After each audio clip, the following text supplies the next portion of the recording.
Bonjour les amis, alors dans cette vidéo je vais vous parler du Gozenit, le béryl incolore ou le béryl blanc.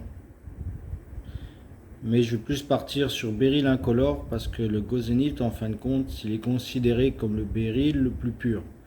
Ça veut dire qu'il y ait pratiquement zéro impureté à l'intérieur.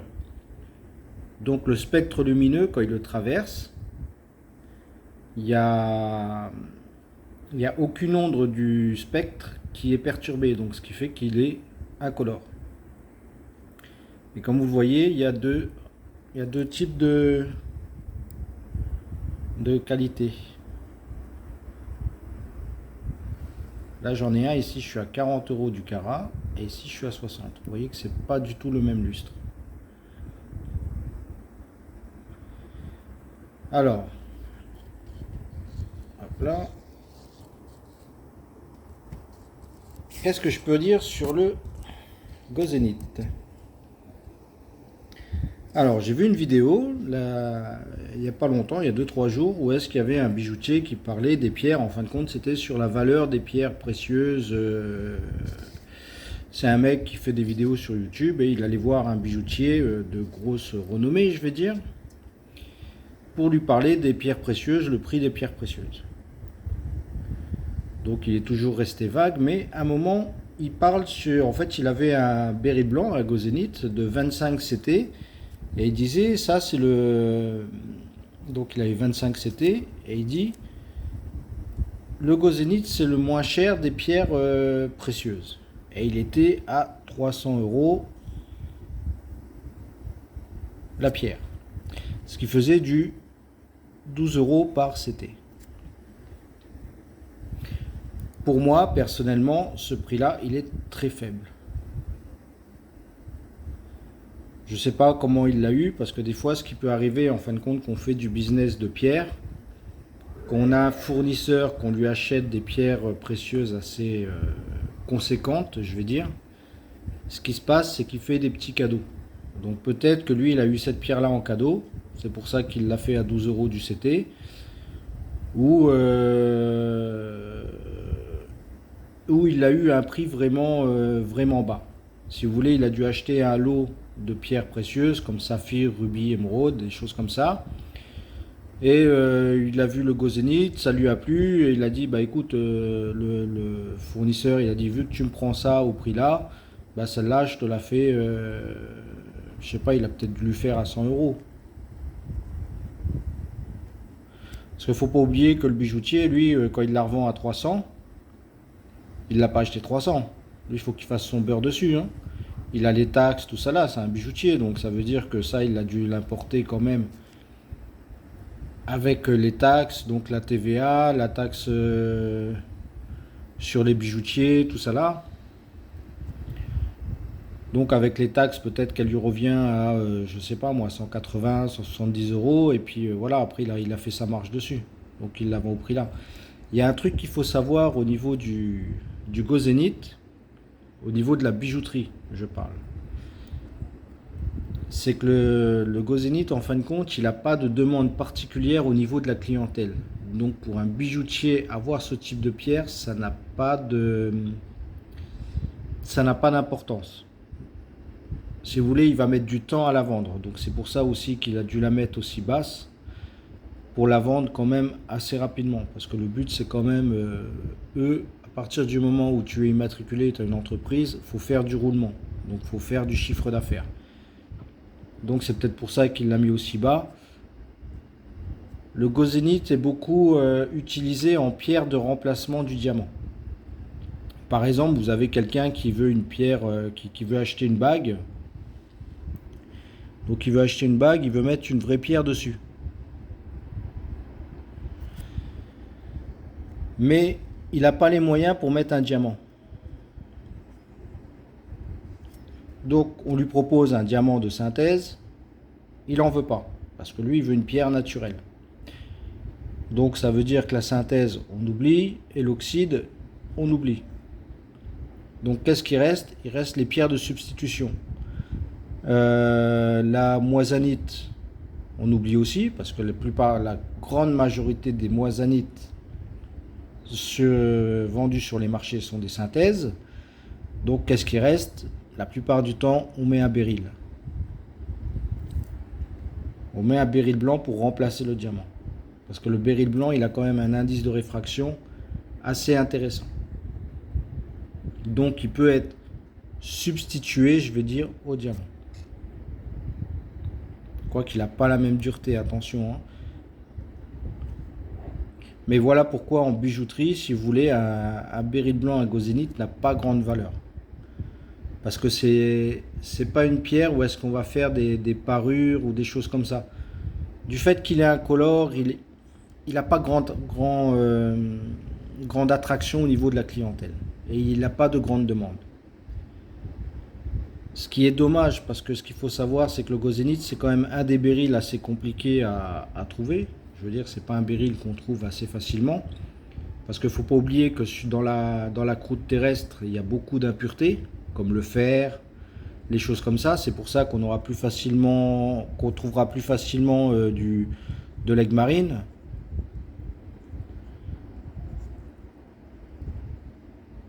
Qui aura un prix beaucoup plus élevé que le gozénite, parce qu'il y aura beaucoup plus de demandes. Donc on va plus facilement vendre une aigle marine qu'un gozénite. Après vous avez aussi l'héliodore.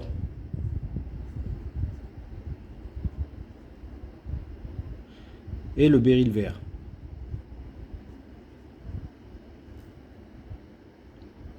Le béryl vert, mais pas l'émeraude. L'émeraude, faut pas oublier, parce que c'est pareil, quand je vais vous faire la vidéo du béryl vert, je vais vous expliquer qu'il y a certains qui disent, il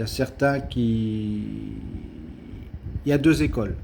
Il y a ceux qui disent que tous les béryls verts sont des émeraudes, et ceux qui disent que l'émeraude, c'est vraiment le béryl qui est coloré par le chrome ou le vanadium. S'il n'y a pas de chrome, pas de vanadium, c'est un béryl vert. Ce qui est logique. C'est pour ça que l'émeraude est beaucoup plus rare que le béryl vert. Mais le béryl vert est beaucoup plus rare que l'aigle marine. Mais relativement moins cher. Enfin bref. J'en reviens à mon béryl blanc, mon incolore. Donc voilà ce qui explique pourquoi le bijoutier vendait le gozénite à 12 €. Parce que lui, en demande, il n'a pas grand chose. Mais le gozénite, c'est un béryl qui est vendu entre 40 et 80 € du CT. Dans le monde de la minéralogie. Et je ne parle pas si vous avez un cristal de béryl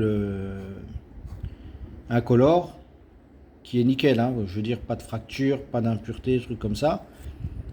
Le prix il est exorbitant. Pour les collectionneurs, les trucs comme ça, c'est des pièces qui ont pratiquement pas de valeur tellement que c'est rare. Parce que moi, quand j'ai vu la vidéo, est-ce que l'autre il dit ouais, la 25 CT de gozénite à 300 €, je dis waouh, c'est pas cher quand même. Hein. Les prix là, c'est peut-être les prix qu'on peut trouver dans les pays producteurs. Parce que ce qui se passe, en fin de compte, je vais vous expliquer aussi un autre truc. Dans les pays producteurs, des fois, ce que vous avez, c'est que vous avez deux types de ventes. Vous avez les ventes qui se font au CT et les ventes qui se font à la pièce. Le gozénite ne fait pas partie des pierres qui se vendent à la pièce. Une pierre qui se vend à la pièce peut justifier un prix aussi bas du CT. Parce qu'on va vous vendre la pierre, on ne va pas vous vendre le carat. Par exemple, les quartz sont souvent vendus à la pièce. Par exemple, vous achetez des quartz à inclusion, des choses comme ça, qui sont fastés et tout. Vous allez les acheter à la pièce, vous n'allez pas les acheter au CT. Et même si à l'intérieur, vous avez une inclusion qui est extrêmement rare, extrêmement recherchée, extrêmement chère, vous achèterez à la pièce et pas au CT. Pour savoir le prix que vous avez acheté au CT, ce sera à vous de faire la division, enfin le calcul, pour retrouver le prix que vous avez acheté au CT, si vous voulez vendre au CT, et après faire le ratio, tout ça là, pour inclure votre marge, les taxes, et après revendre à peu près le prix au CT. Moi, quand c'est fasté, j'essaye toujours de revendre au CT. Donc ça veut dire, admettons, j'achète un quartz de 1 CT. Admettons, j'achète une pierre.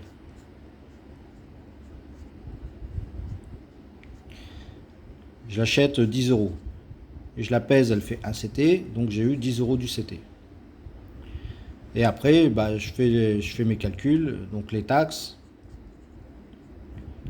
Je rajoute les taxes. Je rajoute les frais divers. Et après, je rajoute la marge. Et après, j'ai le prix de la pièce au CT. Et si par exemple, j'achète 10 pierres comme ça, donc ça fait 100 euros. Les 10 pierres font 1 CT, ça fait 10 CT. Et ben voilà. Après, admettons, j'obtiens, je sais pas, admettons, j'obtiens 15 euros. Ben, toutes les pierres seront à 15 euros du CT. Et ainsi de suite. Des fois, ça arrive que quand vous achetez à la pièce, votre ratio, quand vous faites le calcul, vous avez du 0,05 euros par CT. Hein. Donc là, si vous rajoutez vos trucs, ça va vous faire du 0,07 euros par CT. Et quand vous faites le calcul pour savoir à combien est la pièce, vous allez voir que vous êtes dans les prix du marché. Hein. Des fois même, vous êtes un peu plus bas que ce que font les concurrents. Enfin bref, c'était une petite parenthèse pour vous dire que l'huile le gozénite, dans les pays producteurs, il est toujours vendu au CT. Il n'est pas vendu à la pièce.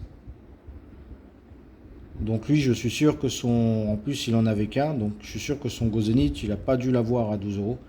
Il a peut-être dû l'avoir en cadeau par rapport aux pierres qu'il devait acheter au collectionneur. Et du fait qu'il est bijoutier, bah, automatiquement, c'est pas une pierre qu'il a grand besoin. Donc il voit pas l'intérêt de la vendre cher.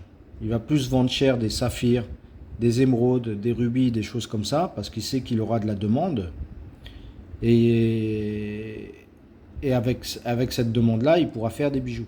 Parce que lui, son but, en fin de compte, c'est pas non plus de vendre des pierres. Lui, son but, c'est de...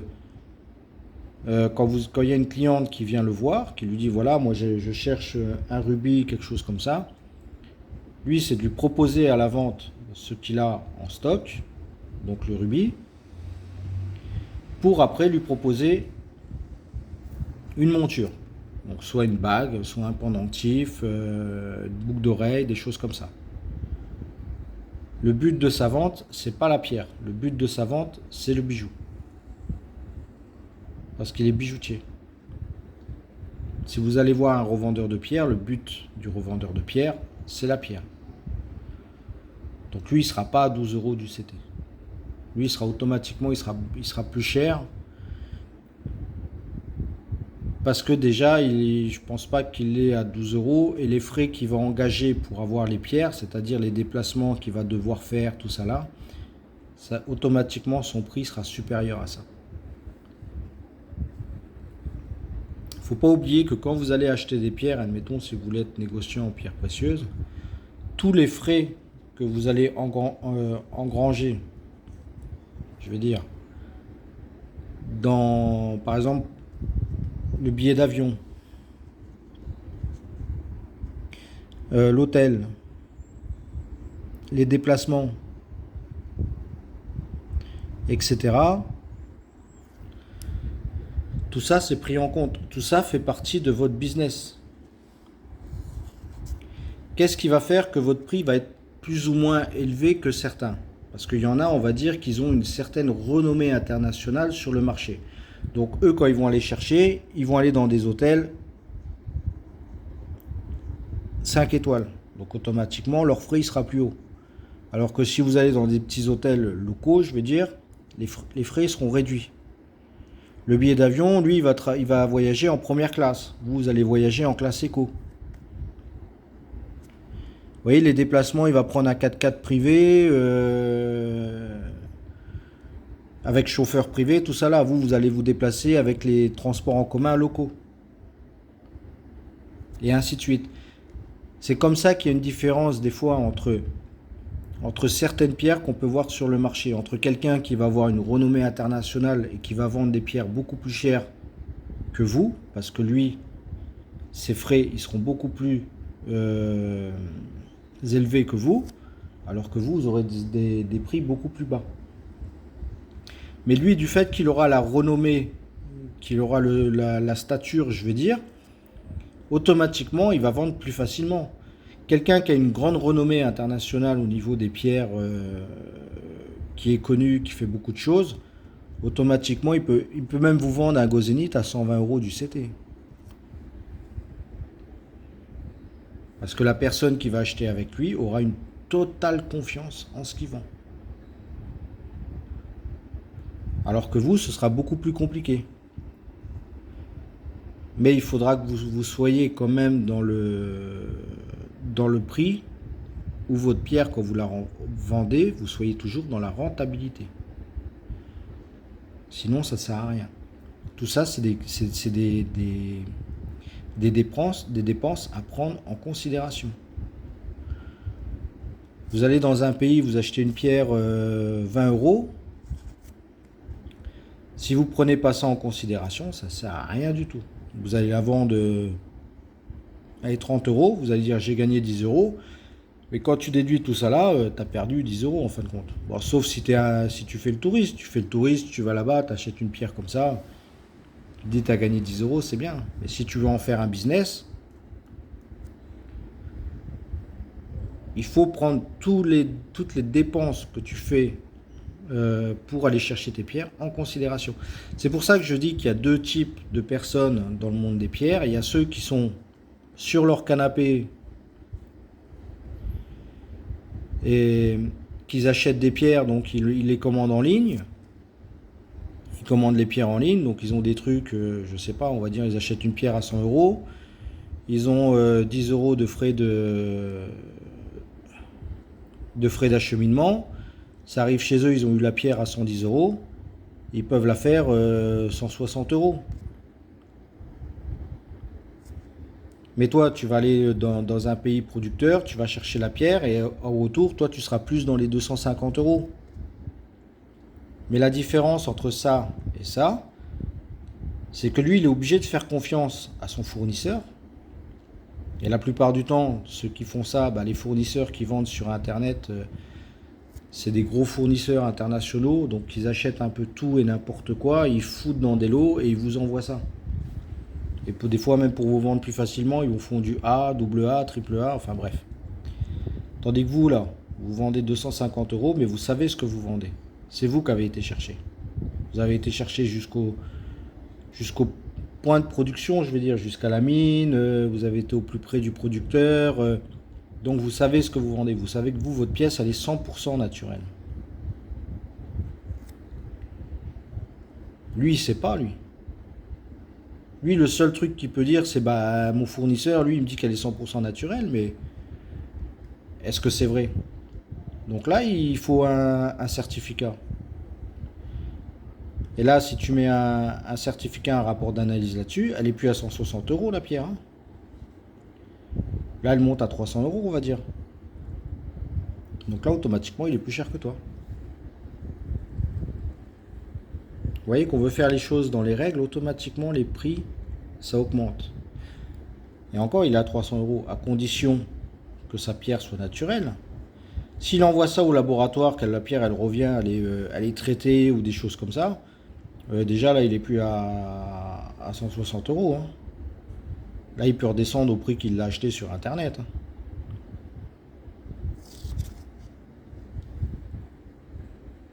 Donc c'est pour ça, moi je dis, si vous voulez vraiment vous lancer dans le domaine des pierres, allez dans les pays producteurs, voyagez, voyez les choses, voyez ce qui se vend, ce qui se vend pas, ce qu'il y a sur le terrain, comment que ça se passe, tout ça. Donc voilà, je voulais vous faire une petite vidéo sur le Gozénith, pour vous dire que pour moi le Gozénith, sa valeur n'est pas de 12 € du CT, loin de là. On sera plus entre les 40 et 80 €. Le Gozénith, c'est un béryl qui est quand même assez compliqué à trouver. Donc c'est une pierre assez rare. Mais au niveau de la bijouterie, c'est pas une pierre qui va être très demandée. Ça va être plus demandé au niveau des collectionneurs ou des investisseurs. Mais après, il faut quand même des belles pièces. Surtout si vous avez des cristaux. Des cristaux de béryl incolore avec vraiment le minimum de défauts. Vous avez des pièces exceptionnelles. Parce que la plupart du temps, vous allez toujours avoir une fracture ou des impuretés à l'intérieur, des formes laiteuses.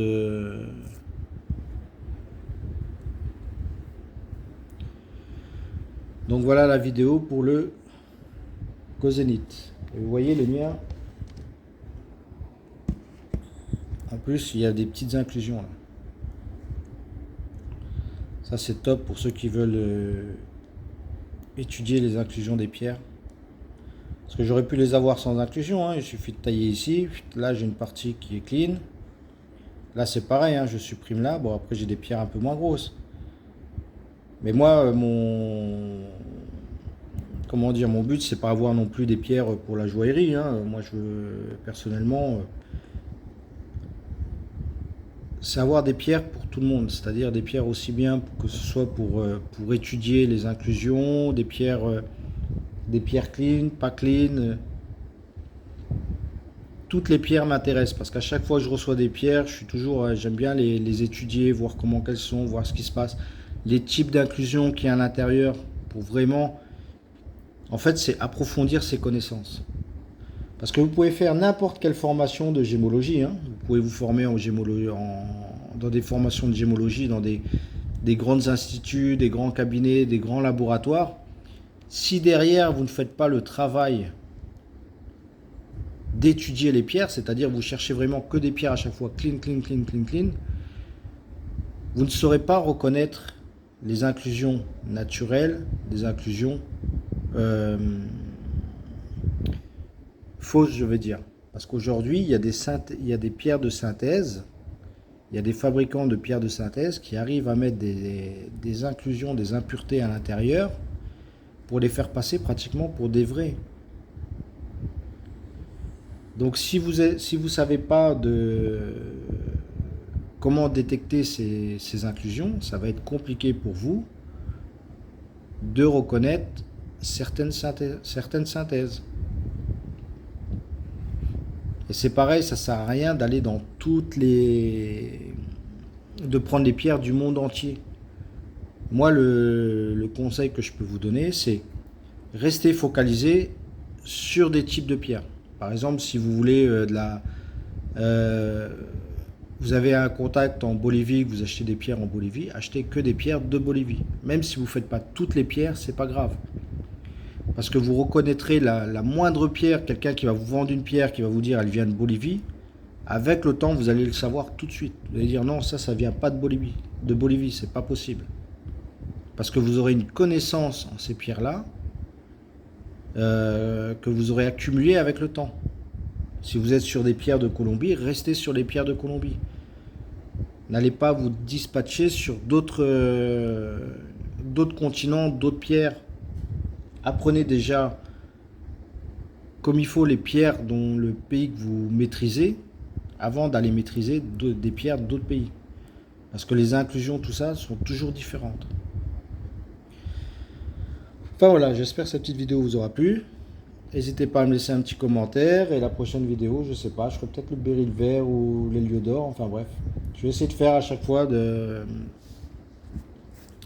un minéral comme ça. Donc voilà, le Gozenit, prix OCT, selon les qualités, bien sûr. Quand je vous donne les fourchettes de prix, n'oubliez pas que c'est toujours des fourchettes de prix qui sont faites selon certains sites d'estimation de prix. Et c'est toujours sur des qualités qui sont quand même de très bonne qualité. Si vous avez un Gozenit, admettons, qui va être laiteux, chose comme ça, là, vous allez descendre en dessous du 40 €. Hein. Vous voyez? Donc voilà, si vous avez un Gozenit qui est translucide ou opaque, il ne sera pas à 40 € du CT. Ou un cabochon. C'est pareil, tiens, je vous ferai aussi une vidéo sur les cabochons, parce que la valeur entre une pierre fastée et un cabochon est complètement différente. Hein. Je veux dire, vous pouvez avoir de l'aigle marine fasté à 80 € du CT, et un cabochon qui va être à 6 € du CT. Hein. Parce qu'il n'aura pas les mêmes caractéristiques qu'une pierre qui est fastée, qu'une pierre cabochon. Ah voilà. Bon allez, je vous laisse, je vous dis à la prochaine, à plus, bye bye.